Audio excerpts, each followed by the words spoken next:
다시 한번 따라해 보실까요? 여호와께서 세우신다. 여호와께서 세우신다. 이 세우신다는 말은 쿰 그런 단어이기도 한데요. 여러분 많이 들어보셨을 거예요. 달리다 쿰, 달리다 쿰, 일어나라 그런 의미예요. 이 여호와께서 세우신다 이렇게 한글로 제가 이렇게 풀어서 말씀을 드렸는데 이 말은 예레미야 지금 우리가 함께 읽었던 예레미야서 33장 예레미야라는 책의 그 뜻이기도 합니다. 다시 한번 할까요? 여호와께서 세우신다. 여호와께서 세우신다.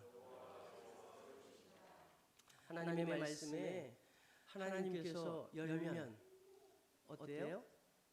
닫을 자가 없고 닫으면 열 자가 없고 여호와 하나님께서 세우시면 다시 넘어뜨릴 자가 없는 줄로 믿습니다. 다시 한번 여러분 이 말씀을 생각하면서 하나님께서 나를 세워주소서, 하나님께서 우리 가정을 세워주소서 그런 마음으로 다시 한번 해볼까요? 여호와께서 세우신다. 시작. 네, 박자가 잘 안 맞네요. 제가 여호와께서 여러분 세우신다. 제가 먼저 할게요. 여호와께서 이게 예레미야 그 이름의 뜻이기도 합니다. 예레미야서를 이렇게 가만히 읽어보면 이스라엘은 망할 거야. 유다 성읍은 망할 거야. 예루살렘 성읍은 망할 거야. 무너질 거야. 너네들 포로로 잡혀갈 거야. 그렇게 경고하고요. 또 심히 예레미야는 고통 속에서 이 말씀을 전합니다. 그리고 실제로 유다 남왕국인 유다 왕국이 망해요. 그 왕의 아들들은 왕이 보는 앞에서 살육을 당합니다. 살인을 당해요. 그리고 왕은 눈이 뽑히고 한번 상상해 보십시오. 목에 쇠사슬에 묶여서 남의 나라로 포로로 잡혀갑니다. 여러분 온 백성이 보는 앞에서 정말 그 읽으면 읽을수록 괴롭기도 하고 고달프기도 합니다. 그런데 이 책의 제목은 뭐냐? 예레미야라는 사람을 왜 보내서 이런 말씀을 하셨는가? 그 뜻을 보면 이렇습니다. 하나님께서 여호와 하나님께서 세우실 거야. 여호와 하나님께서 고치실 거야. 여호와 하나님께서 회복하실 거야. 그 말씀을 붙들라 하시는 말씀으로 저는 이해를 했습니다. 특별히 33장 오늘 함께 암송했던 마태복음 예레미야서 33장 3절 말씀 다시 한번 읽을까요? 다시 한번 예레미야서 33장 3절 시작. 너는 내게 부르짖으라 내가 네게 응답하겠고 네가 알지 못하는 크고 은밀한 일을 네게 보이리라. 아멘. 여러분 이 말씀 암송하시죠? 조금 들어보신 분 없으시죠? 네. 교회를 조금만 다니신 분이라면 아주 익숙한 말씀이에요. 또 이 말씀으로 어떤 부흥회에서는 부흥회마다 예전에 부흥회마다 부흥 강사님들이 즐겨 사용하는 그런 본문이기도 합니다. 그리고 가만히 읽어보면 무슨 말이에요? 기도하라. 그러면 하나님께서 응답하실 것이다. 또 반대로 생각을 해보면 이래요. 네가 그런 어려움이 있는데 그런 고난을 겪게 되는 건 기도가 아주 부족해서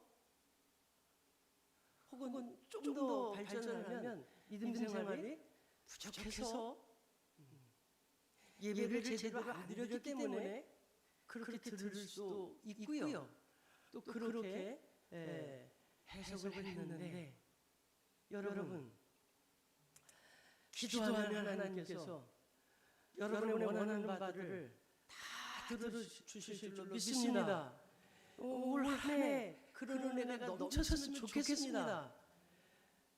그렇게 하고 설교를 끝 그러면 좋겠죠. 그런데 이 말을 좀 더 이렇게 들어가 보면 그렇지는 않은 것 같아요. 그것만 있는 것 같지는 않아요. 그렇게 해석을 해도 그래 내가 이렇게 어려운데 이렇게 고달픈데 이렇게 힘든데 기도하면 하나님께서 약속의 하나님께서 그 기도를 응답해 주실 거고 이 어려움에서 벗어나게 해 주실 거고 이 고달픔을 이겨내게 해 주실 거야. 기도하자. 여기 보니까 부르짖으라 그랬어요. 그래서 내가 여태까지 기도를 했는데 속으로만 기도했어. 그러니 부르짖으라. 어느 만큼 해야 부르짖는 겁니까? 어떻게 해야 부르짖는 거예요? 주여! 주여 3창? 3창은 좀 약한 것 같아. 한 30창쯤 하면은 부르짖는 것 될까요? 어떤 분은 여기다가 하나 붙여가지고 간이 저리도록 기도하면 하나님께서 들으신다고. 여러분 간이 저려 보셨습니까? 큰일 납니다. 그래서 기도가 내가 이렇게 어려움을 당하는 것은 내가 부르짖지 않았기 때문에 내가 이렇게 고달픈 것은 신앙생활 제대로 안 했기 때문에 그래 그렇게 해석해도 뭐 그렇게 받아들여도 무방할 것 같은데 이 부르짖으라는 말은 소리내서 하나님께 기도하라는 얘기도 되지만요 이런 의미가 돼요. 하나님께서 지금 나와 함께 하시니 그 함께 하심을 선언하는 겁니다. 다시 설명을 드릴게요. 하나님이 여기만 계셔. 우리가 여기 와가지고 이 예배 드리는 초소니까 우리가 여기 와서는 이제 아주 말도 조심하고 행동도 조심해요. 그런데 여러분 저 밖에 나가서 아무도 여러분이 교회 다니는지 몰라요.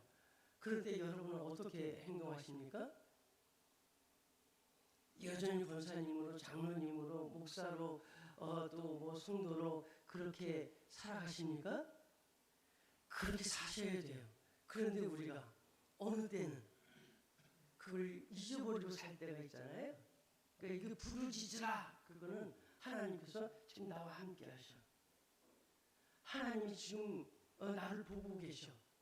하나님이 나의 말과 행동을 들으셔. 어떻게 하시겠어요? 어떻게 하시겠어요? 자, 하나님은 우리 눈에 안 보여요. 하나님께서는 저 멀리 계시는 것 같고 내가 아무리 기도해도 응답하시는 것 같지 않은데 그러니까 내 마음대로 살아야 돼. 내가 하고 싶은 대로 내 감정에 있는 대로 사는 것 이건 부르짖는 게 아니라고요. 교회 와서 철회를 하고 금식을 하고 뭐 아무리 소리 높여 기도한들 그런 기도를 하나님께서 부르짖는 기도라고 하는 게 아니라 범사에 하나님께서 지금 이 일에 지금 내가 행하는 이 모든 일에 개입하신다. 그렇게 선언하는 의미로 살으라고요. 그것이 부르짖는 기도라고요. 부르짖다라는 뜻의 그 히브리어 말 속에 그런 의미가 있더라 이 말입니다. 여러분들이 예배당에 오셨을 때만 기독교인으로 사시지 마시고요. 여러분들이 언제 어디서나 하나님께서 여러분들을 지키시고 인도하심을 믿으시고 살아가시고 선언하시기를 바랍니다. 여러분의 말과 행실 그 자체가 선언이 되시기를 바랍니다. 예레미야가 그 살던 때 세상 사람들은 다 예레미야의 생각과 달랐습니다.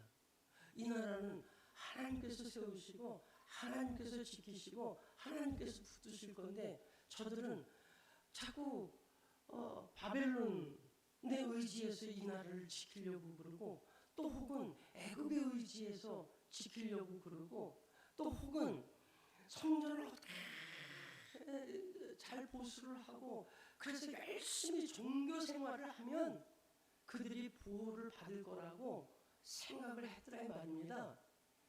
거기에 대해서 예레미야를 통해서 하나님께서 하시는 말씀은 그게 아니고 나 여호와가 너희를 세울 거고 너희를 지키실 거고, 그러니 하나님께서 주신 그 언약의 말씀대로 살아라. 할렐루야. 여기 좀 더 그렇게 부르짖으면 주님께서 응답하겠고 내가 알지 못하고 크고 은밀한 일을 내게 보이리라 말씀하셨어요. 크고 은밀한 일이 뭘까요? 그 뒤에 답이 있습니다. 6절서부터 9절 다시 한번 천천히 읽어보겠습니다. 시작. 그러나 보라, 내가 이 성을 치료하며 고쳐 낫게 하고 평안과 진실이 풍성함을 그들에게 나타낼 것이며. 잠깐만요. 하나님께서 이 성읍을 치료하시네요. 고쳐 낫게 하시네요.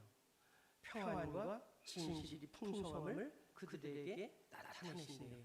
하나님께서 지금 우리의 왕이시고 하나님께서 우리와 함께 하셔.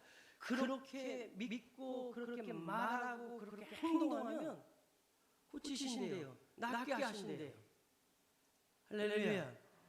그 다음 7절 시작. 내가 유다의 포로와 이스라엘의 포로를 돌아오게 하여 그들을 처음과 같이 세울 것이며. 잠깐만요. 내가 여호와 하나님께서 지금 나라를 주장하시고 내 호흡까지도 내가 눕고 일어서는 것까지도 다 아시고 계시고 인도하신다는 것을 믿고 그렇게 부르짖어 그렇게 선언하고 살아가면 유다, 그 망해간 그 유다도 포로에서 자유케 하고, 뿐만 아니라 그 전에 이스라엘까지도 다시 자유로 돌아오게 하고. 할렐루야. 네, 우리들이 자유한 것 같은데요. 자유한 것 같은데요. 자유롭습니까?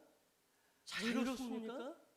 하나님께서는 우리가 노예로, 포로로 그런 삶을 살기를 원치 아니하시고 우리를 자유의 삶으로, 하나님의 백성으로 자유한 인격체로 살아가게 해주시는 줄 믿습니다. 그런데요, 우리는 우리보다 조금만 힘이 있는 사람에게 우리는 쩔쩔매고요. 거기에 얽매여서 눈치 보고 살아가고요. 또 우리보다 조금만 연약해 보이고 의리다 생각하는 사람들은 우리는 말할 수 없이 핍박하고 괴롭힙니다. 하나님께서 이 모든 것에서 우리를 자유케 하고 정말 사랑하게 해주실 줄로 믿습니다. 8절이요. 시작. 내가 그들을 내게 범한 그 모든 죄악에서 정하게 하며 그들이 내게 범하여 행한 모든 죄악을 사할 것이라. 할렐루야. 말할 수 없는 죄를 저질렀는데 예레미야서에는 그 구체적인 죄가 있어요. 34장 이하에 보면 마지막 왕인 시드기야가 어떤 죄를 저질렀는지 기록하고 있는데 한번 볼까요? 예레미야서 34장 8절입니다. 조금 뒤로 넘어가면 있습니다. 여러분 성경을 좀 찾으셨으면 좋겠어요. 예레미야서 34장 8절 한번 읽겠습니다. 8절 9절 시작. 시드기야 왕이 예루살렘에 있는 모든 백성과 한 가지로 하나님 앞에서 계약을 맺고 자유를 선포한 후에 여호와께서부터 말씀이 예레미야에게 임하니라. 그 계약은 사람마다 각기 히브리 남녀노비를 놓아 자유롭게 하고 그의 동족 유다인을 종으로 삼지 못하게 한 것이라. 출애굽기 21장 2절에 보면 하나님께서 시내산에서 애굽에서 데리고 나온 이스라엘 백성들과 언약을 맺습니다. 그 언약의 내용 중에 너희들 노예 삼지 마라. 노예 삼더라도 6년 동안은 그렇게 노예로 삼되 7년이 되면 어떡하라? 자유롭게 값을 치르지 말고 몸값을 받지 말고 자유롭게 놓아주라. 이것이 하나님의 언약입니다. 토라입니다. 그러니까는 자기 그 동족을 형제를 노예 삼으면 안 돼요. 안 돼요. 그런데 여기 보니까 시드기야가 하나님의 말씀을 이렇게 듣고서 노예 삼은 그 포로들을 이렇게 놓아줬다 이 말입니다. 그 얘기는 이미 하나님의 말씀을 어겼다는 얘기죠. 그러니 그래도 이제라도 깨닫고 이렇게 놓아줬으니 잘한 일입니까? 못한 일입니까? 잘했죠. 그런데 그 뒤에 가면 또 도로 잡아옵니다.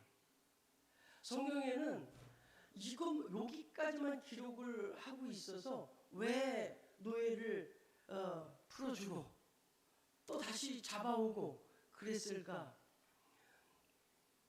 그런데 생각을 해봤습니다. 고대 이 시대에 노예에 대해서 어떤 생각을 가지고 있냐면, 전쟁에 나갈 때는 노예들이 나가서 전쟁을 하는 게 아니었더라고요. 이때는 바벨론과 전쟁해야 되고 애굽과 전쟁해야 되고요. 또 그 전에 아수르와 전쟁을 해야 되고요. 또 뭐 하여간 온갖 전쟁들이 참 많았어요. 바벨론 느부갓네살도 수없이 애굽을 좀 무찌르고 싶어서 애굽도 무찌르고 유럽도 자기 땅으로 차지하고 싶어서 그렇게 발버둥 쳤다 이 말입니다. 그런데 그 싸움에서 뭐가 필요해요? 군인이 필요하잖아요. 그런데 그 군인들은 자유인으로만 싸우게 됐더라고요. 노예는 그 전쟁 물자를 나르고 또 뭐 이렇게 힘겨운 그런 보조는 할 수 있으나 나가서 총칼을 들고 싸우지는 않았더라 이 말입니다. 그래서 여기 시드기야가 왜 갑자기 하나님의 말씀에 찔린 것처럼 그래가지고 포로들을 자유롭게 했을까? 전쟁에 군인들이 필요했겠다. 그런 추측을 하나 해보고요. 또 하나는 이 사람들을 다시 붙들어오고 또 다시 또 이렇게 풀어주고 하는 과정 속에서 보세요. 지금 이 시드기야가 있던 시대는 너무너무 나라가 어려웠어요. 고달팠어요. 그러니까 노예를 거느리려면 먹여주고 입혀주고 그래야 되지 않겠습니까? 그럼 어떻게 해요?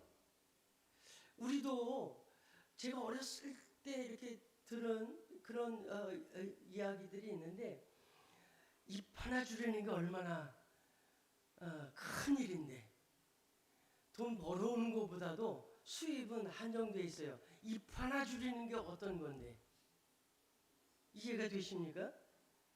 그래서 노예로 삼으려면 내가 다 먹여주고 입혀주고 그래야 되는데 자유인으로 풀어줘요. 그러면 어때요? 네. 이 시드기야가 정말 하나님이 살아계셔서 하나님께서 이 나라를 다스리고 이 나라뿐만 아니라 저 백성들, 내가 하찮게 여기는 그 종들도 지키고 살피신다, 다스리신다, 그런 각오에서 이들을 놓아주고 혹은 다시 노예로 삼고 그런 것이 아니라, 이렇게 하면 하나님께서 나를 돌봐주셔서 저 바벨론으로부터 저 애굽으로부터 나를 구해주지 않을까? 조건부.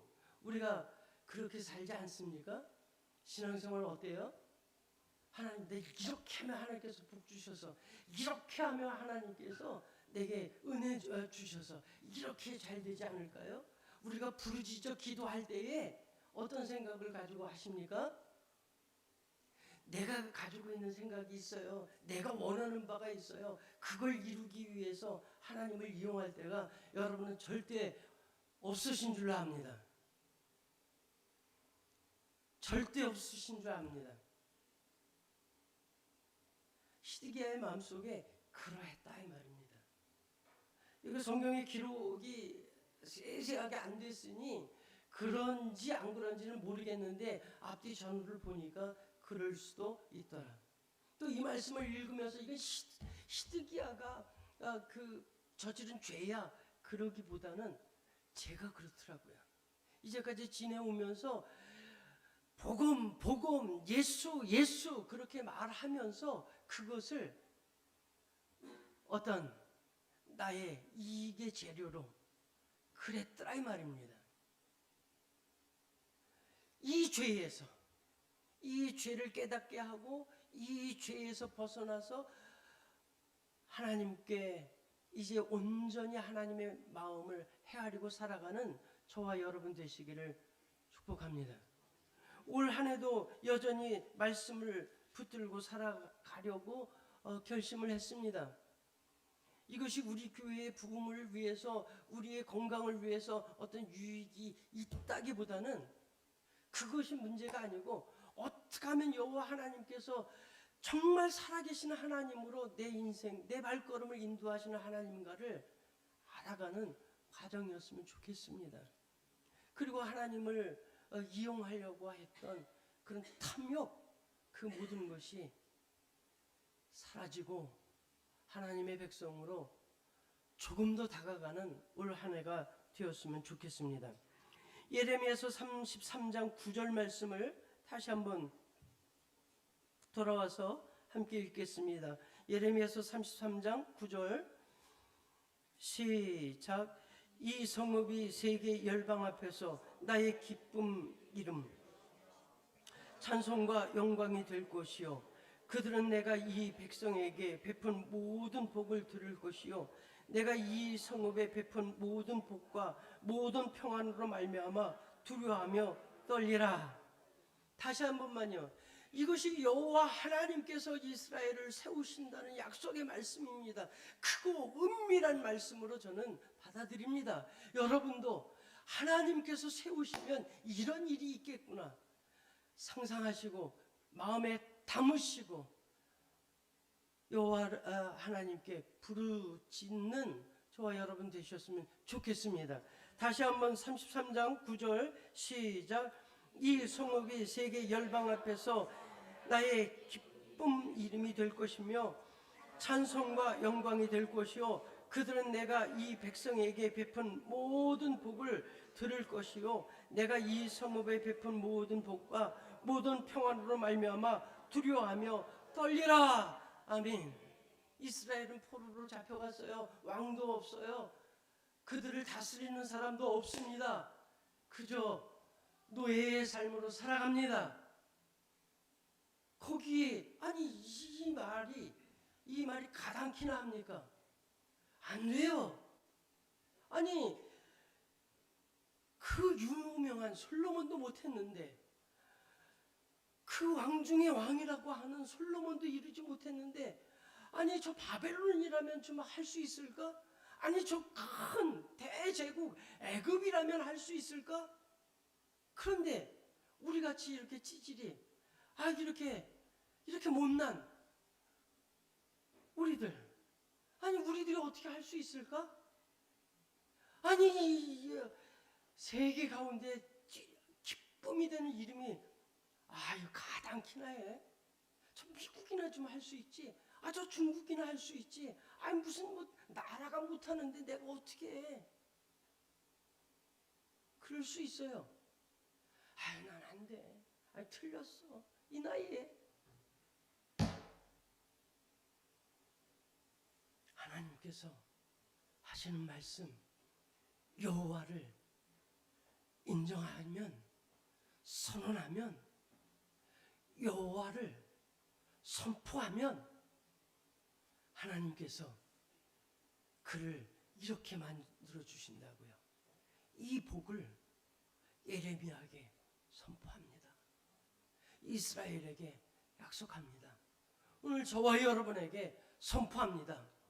올 한 해 여호와 하나님께 부르짖는 저와 여러분 되시기를 축복합니다.